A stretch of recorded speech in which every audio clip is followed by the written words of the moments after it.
Hello and welcome to Like Mother Like Murder, your favorite true crime momcast. I am Rachel. And I am Heather, and each week we bring you mom-related true crime content, from missing moms to murdered moms, moms who commit the crime, and much, much more. Yes. We'll be getting straight into the case today, and I am positive we will have some afterthoughts. So stick around to hear, just the extra that we want to say, but right now we will be getting into today's case. We are headed to, or either headed back from, depending on when we release this, Las Vegas, Nevada for CrimeCon 2026.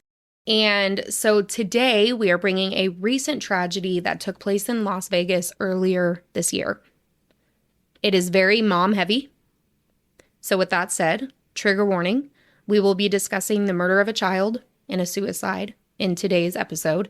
This is a filicide case, and filicide is something that we have been making a strong effort to raise awareness on, as we have worked with moms who have lost their children in filicide. We have been working on Voices Against Filicide with Hope Hooten and trying to help her raise awareness, even to the point of just trying to teach people the word filicide, right? Because it's not commonly used, and people know matricide, patricide, familicide, all these other words.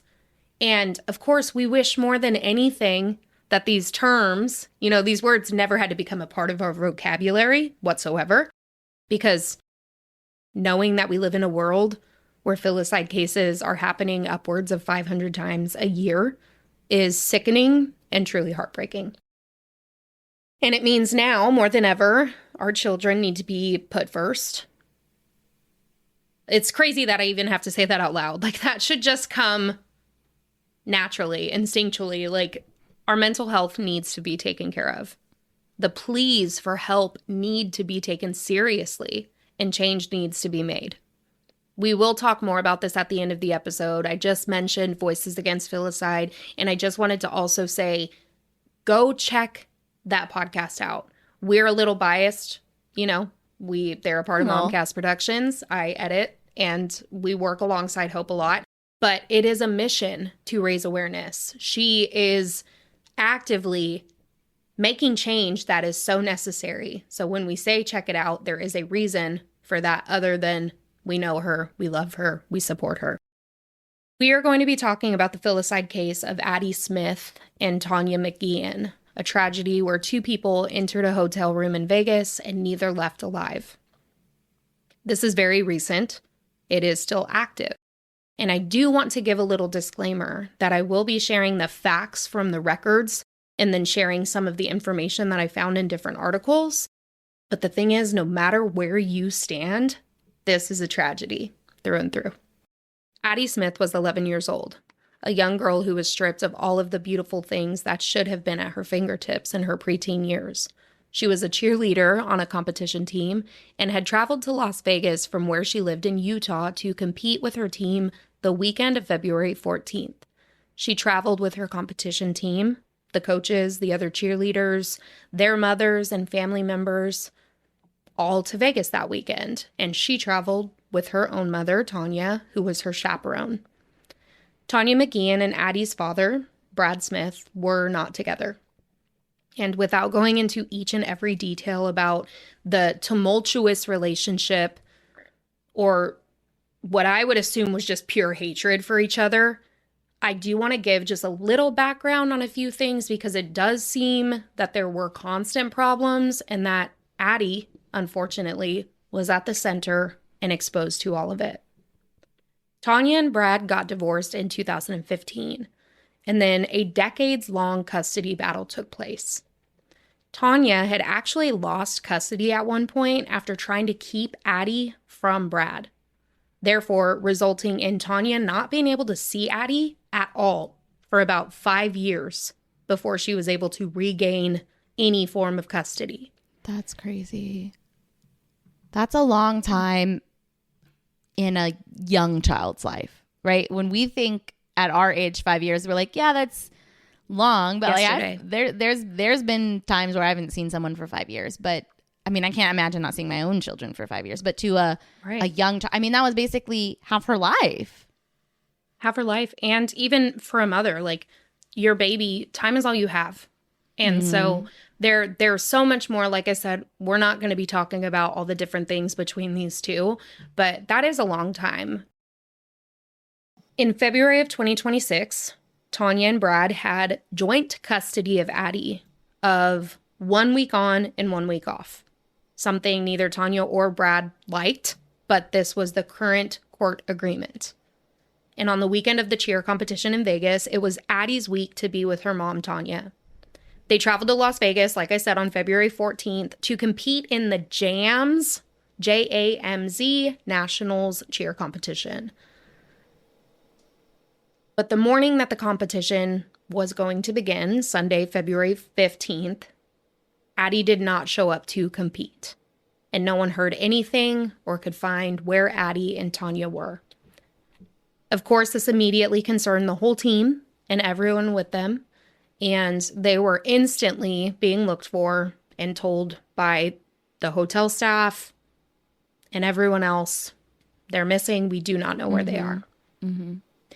And Addi's father, Brad, was the one who called on the 15th early that morning asking for a welfare check since he said that no one had heard from them since they left Utah to head to the competition. Wow. Okay. The first call was made by Brad at 10:30 in the morning. He explained they were staying at the Rio and that he wanted someone to go to the room to check on them. Security, they went, they knocked. There was no answer. They left it at that. Addi's cheer coaches made the next two calls, 11:18 and 11:27, and they actually expressed major concern in these calls, saying that they felt Addi could be in imminent danger.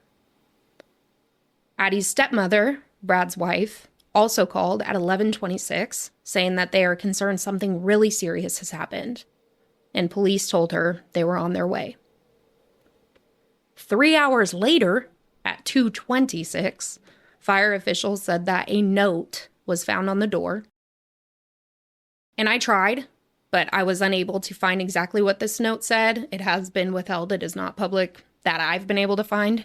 Just different articles state how haunting it is that a note was left. Yeah. Especially right on the door.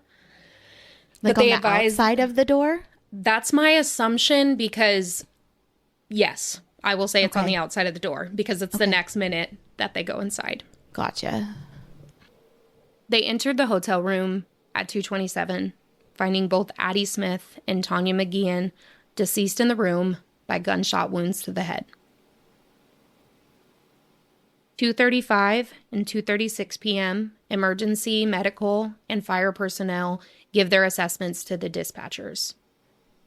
2:39 p.m., Brad called again, unaware that they have been discovered at this point, calling in and saying, "I'm just trying to file a missing persons report for my daughter," repeating the details that he had already given earlier that morning.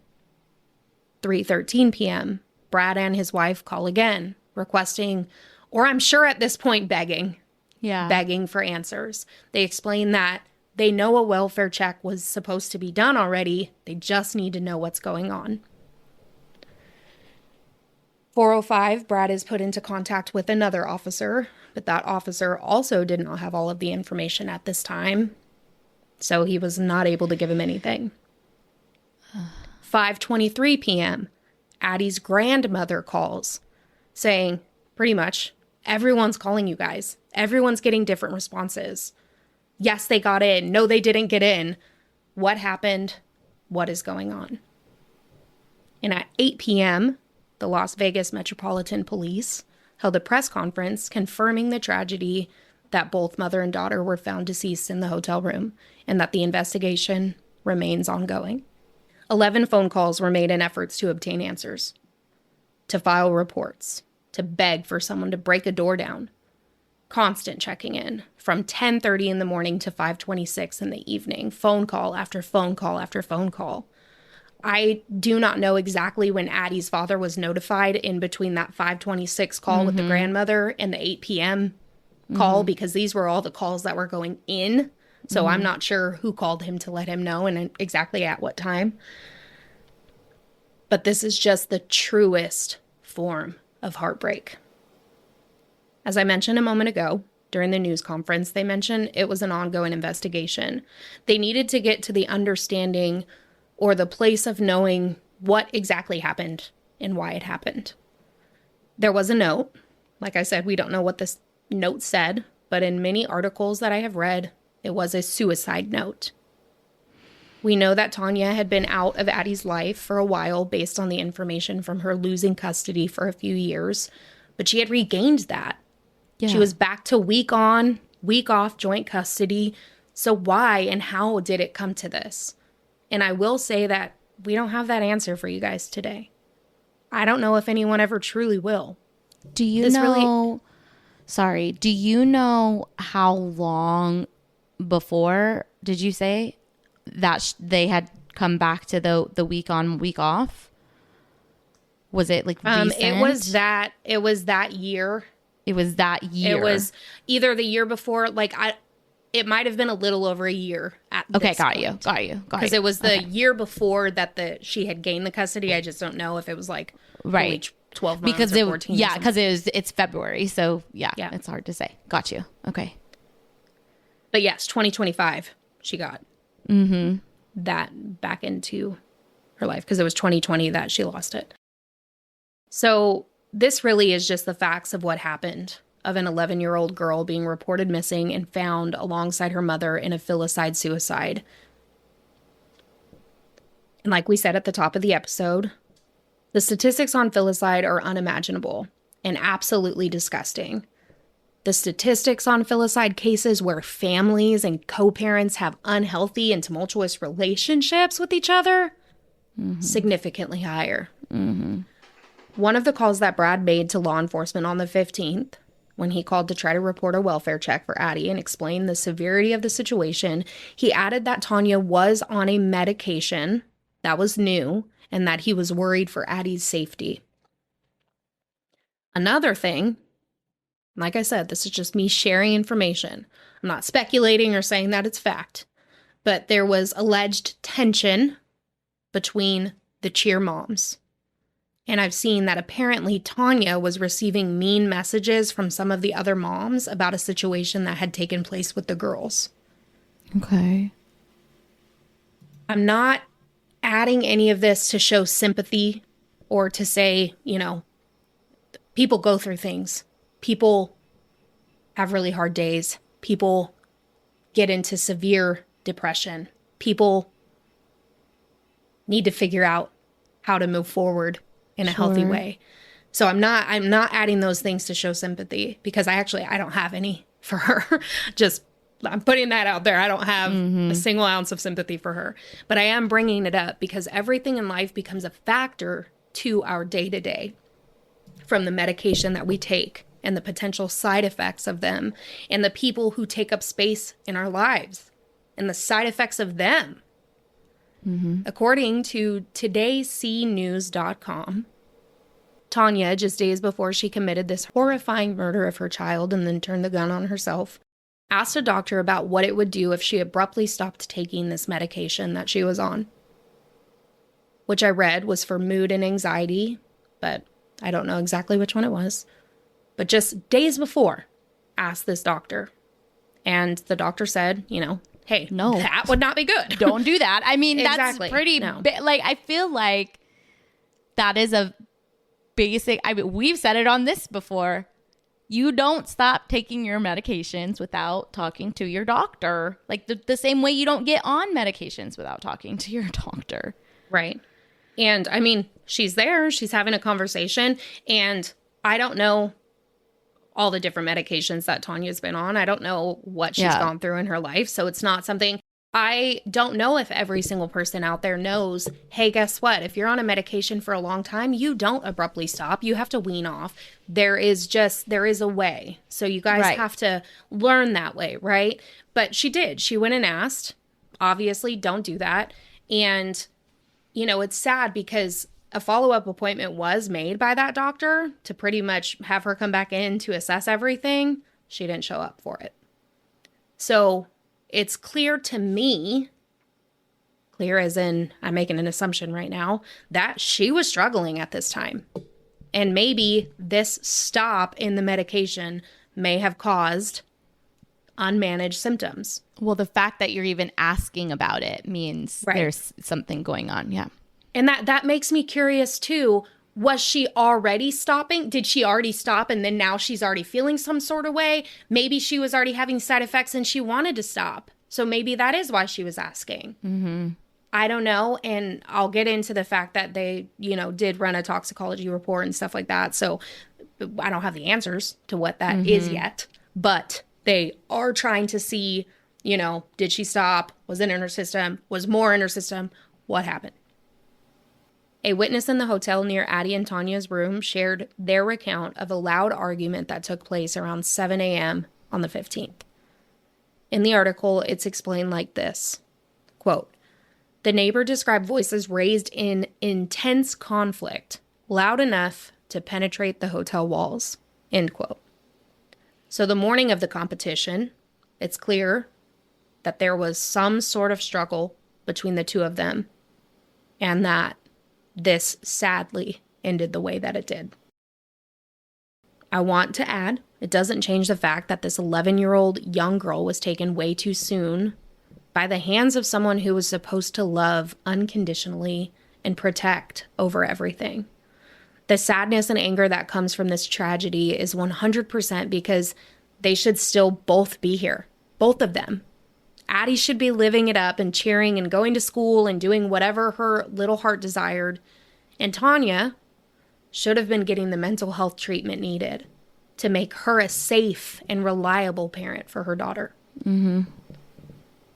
My heart aches for the family members that knew and loved them, for Addi's cheermates, her cheermates. That's cheer team and classmates together, if anyone is wondering. And anyone in the community, I was like, that's not the right word that I meant to say. And the community that feels this void from their loss. Cheermates works. I like cheermates. I think that's sweet. Yeah. This case, alongside many other filicide cases, has sparked difficult but necessary conversations about mental health, custody conflict, medication management, and the silent weight that so many people carry behind closed doors. It reminds us that crisis does not always arrive loudly, doesn't come knocking on a door screaming, "I need help." Sometimes it builds quietly beneath the surface, struggling to put on a brave face in front of others until the unthinkable happens. The need for change is real. The need for accessibility and help is real. The need for kinder people, for deeper understanding, for compassion instead of judgment, it's critical. It's critical if we want to protect children and support these families before a breaking point. Mm-hmm.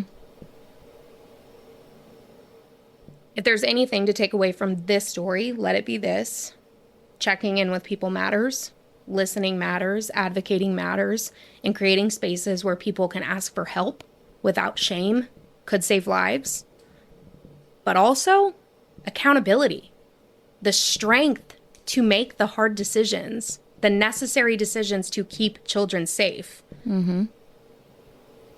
We will have some mental health resources in the show notes. If you or someone you know is struggling with their mental health, please look into the many different options that there are and then go get the help that you need so that you can be the best version of yourself. It may take time. It may take people being pushed out of your life. It may ruin every single good thing that you have ever had. But to take the time to heal or to find help in, the way that you need it, it's detrimental to your health and your safety and the safety of others. It's what needs to be done to move forward. As we talk about filicide cases and the loss of these children, the loss of the parents, I can't think of a single case that doesn't have a custody battle, right? A mental health struggle, something else underlying. And it's going up and up and up, which is already a huge problem. But the only way we can see change is if certain laws are passed, the Alec and Lydia Act, certain things are passed, that are going to put children first within the courts, because 50-50 isn't always the best option. 50-50 is not always the best option. I'm not pro-mother. I'm not pro-father. I'm choose what is going to be safe for that child and make sure that that is why you made a choice. Not because, oh, well, I think that mom, I don't know, she seems kind of crazy, or she doesn't have enough, or she's just making up a story, or I think dad, oh, he probably has made the changes he needs to make, or whatever. And this is not specific to this case anymore, you guys. This is just me ranting and raving at this point. But it's like, you have to look at every single detail, every single thing that is brought to you, every single freaking medication that someone on at this point, and follow through and check in. The checking in is crucial. That part, it really resonates, because there was obviously something going on enough with the behavior that the dad was like, I'm a little bit worried, right? There's something enough going on. And the fact that this wasn't like a brand new situation where she was getting custody, she at least had custody for, at the very least, a month and a half, right? If not 14 months, like you were saying before, because if she got that 50-50 back in 2025. So it makes you think like, okay, there was some kind of warning flag enough that the dad was like, I need you to do a welfare check, that I am worried about the safety of my child. That right there shows you. And I think the hard thing is I think about also the doctor, I'm a psychiatrist, I'm assuming, who she had an appointment with, who she asked, hey, I want to stop my medication, who the doctor was like, well, don't do that, right? You wonder if like there was any extra red flags from the doctor at that point, because being someone who has been in therapy and has taken prescription medications, like shout out to my Lexapro, postpartum was rough, right? And every single time I went to go have a check-in with either my, therapist or the psychiatrist who prescribed me my Lexapro, you do a questionnaire and it says, do you do you ever have, how many times in the last 2 weeks have you had thoughts of harming yourself? How many times in the last few weeks have you had thoughts of harming somebody else? And but not everyone answers that question. And that's what I was going to say is like, if she went to her, what I'm assuming is a psychiatrist, about the changes in her medications, was that followed up on? Was there any other warning signs? The thing that sucks, and you kind of, talked about this, is filicide is not a crime that happens in a vacuum. Like you said, there's almost always mental health, custody, some other circumstance that happened to precipitate, this final act. And those are the things that bills like the Alec and Lydia are looking for. They're not saying, hey, stop killing children. Duh. What they're saying is, we need to fix all the things that happened before it even gets to that point. And that's the thing, is like, what were the warning signs? Where could we have checked in on this situation beforehand? Where was the, hey, red flag in the system? And it's just so hard, because it's hard. Every situation, I mean, at this point, we, especially working with Hope, so many different situations. There's never going to be a catch-all to answer this question. But that is kind of what you were saying, is we need to look at those underlying issues, the mental health issue, why I really wonder what it was that triggered the dad to be like, I need a welfare check. I haven't heard, because I mean, they really, it is so very clear that he probably, this is assumption, this is alleged, don't come for me, but he probably called for that kind of stuff when she was home. They hated each other. They hated each other. And see, I wonder, then they both should have been in a co-parenting counseling class, required. Yeah. If y'all have so many freaking problems, required.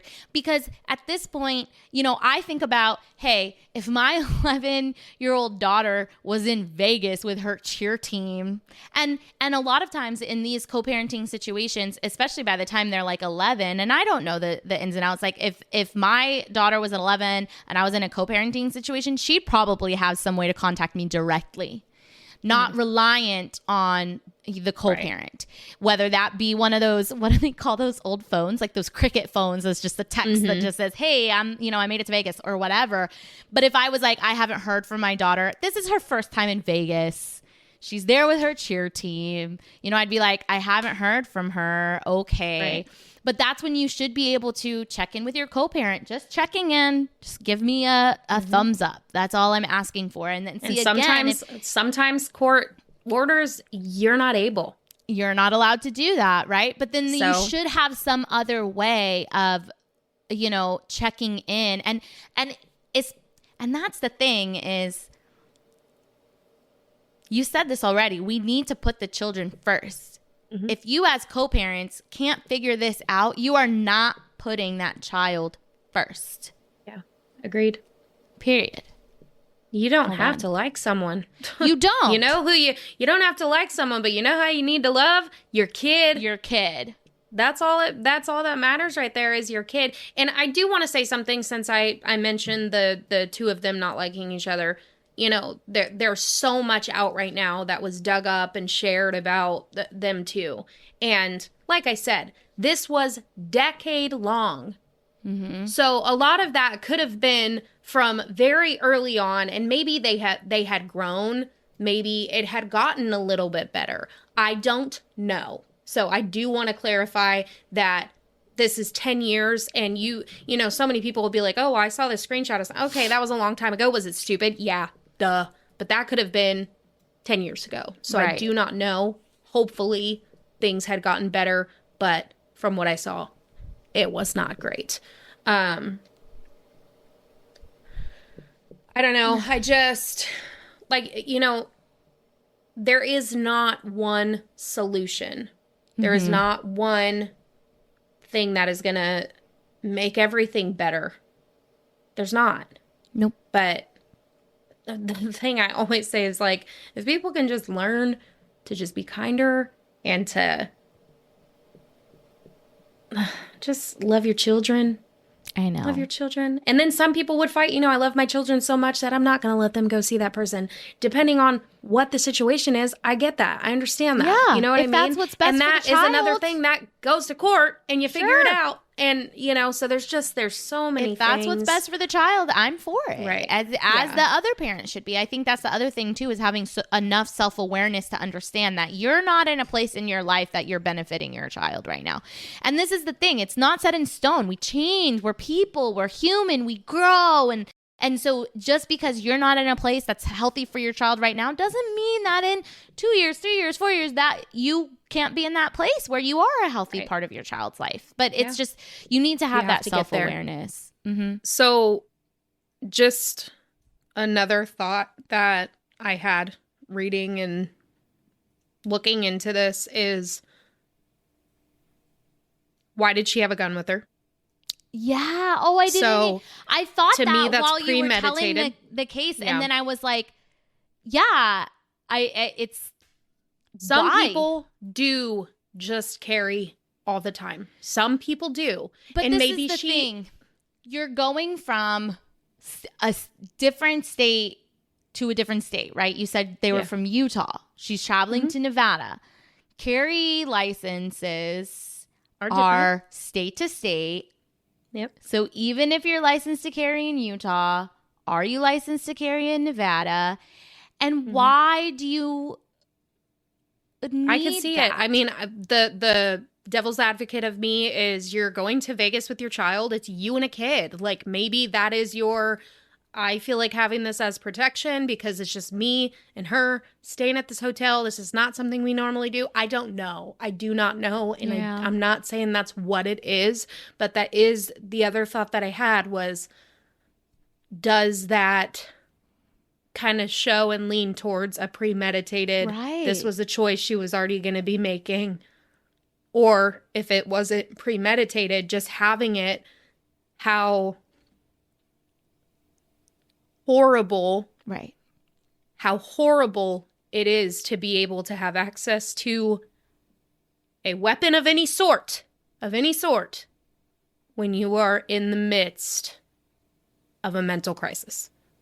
Right.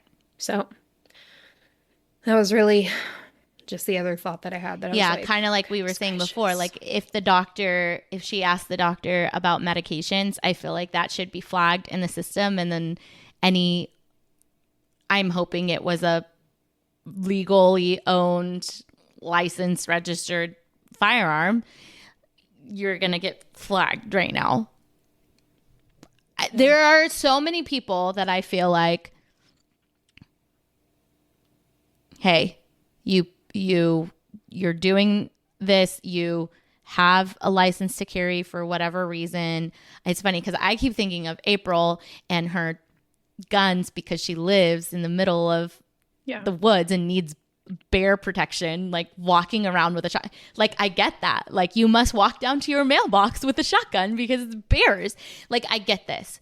But I feel like, there's reasons to have it. There's reasons that you don't need it. And you're right. In that situation, it's like, what was it? And it should be in the same way your license gets suspended if you, you know what I mean? Like, that should be the same thing.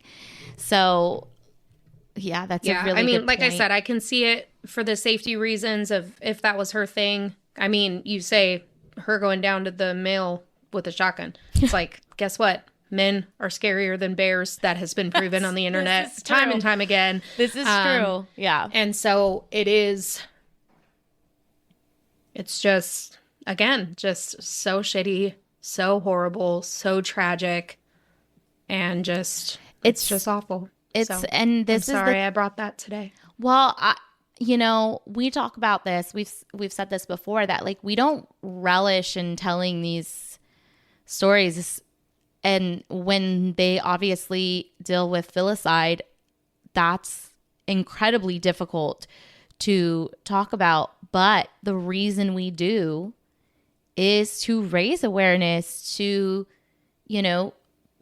talk about the fact that obviously this filicide did not happen in a vacuum. There were clear things that, a custody problem, a mental health problem, and these are things that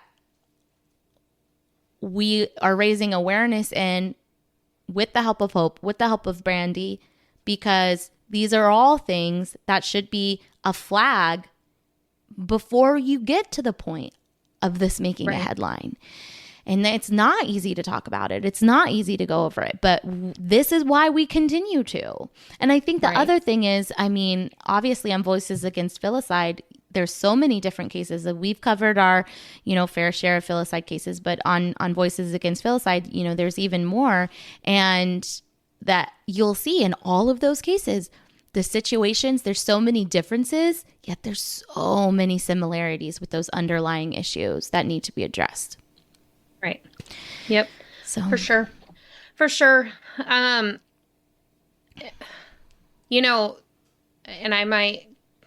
I feel like depending on how I word this, I could get all the hate in the world, but it's like podcasting is a part of an entertainment 100% world, right? And so the thing is like, I know a lot of people who listen to podcasts for, I have a trivia podcast on my feed because I listen with my kids. I have numerous different true crime podcasts, and I have numerous other podcasts that I listen to. So I understand, there is that entertainment element behind certain things, but it is very important for Heather and I as we tell these, our difference with Like Mother Like Murder is we try to bring the mom related stuff. We try to be, very niche in that way of like, that's what we do here.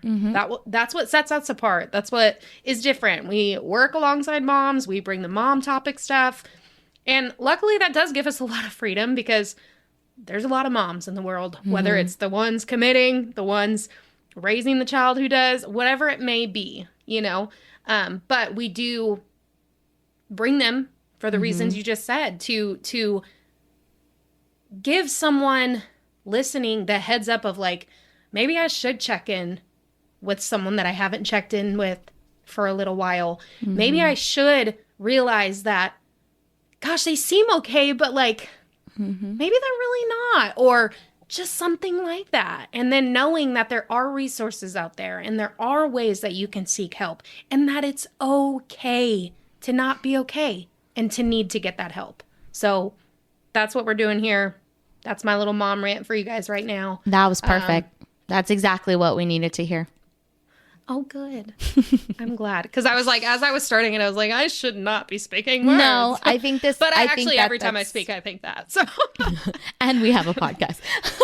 I know. What's wrong with me? I think that makes sense. And I think that there's a lot of room in the podcast space for those different, areas. And I hope people who are listening understand, like, episodes like these, like, this is not for, like, entertainment, whatever. This is for you to understand about this tragedy, understand that. And like, I mean, we just talked, we're not professionals. We don't, we're not licensed psychologists, psychiatrists. We're not private investigators. We're none of these things. But at this point, we have worked with people who have been survivors of this and people who, have a firsthand knowledge of this. And we also have, we've been doing this now for however many years. But it's about to be 3 years. And 4. Oh, shoot. 4 years. Dang. I lost a whole year there. We started in 2022. It's kind of crazy to know that. That is crazy. Yeah. It's true what you said. And I hope that as a listener, you guys appreciate what we are trying to do in these situations. Yeah. So, yeah. We like to research. We like to write. We like to tell each other these cases and these stories. And we know that these are people's worst day. And that's why we try to approach it the way that we can approach it, with the most empathy and the most advocacy, and the way that we're educating and having someone take something away from what we're talking about. And we grew in that because we didn't start fully knowing that was, the way or the right way or what was right and wrong. And we're still learning as we go right now. So maybe by year 5, we'll have it down. I hope we never stop growing, though, in the sense that we never stop kind of continuing our journey and where that takes us, and because it's been truly amazing. Oh, 4 years. Oh, so exciting. Oh.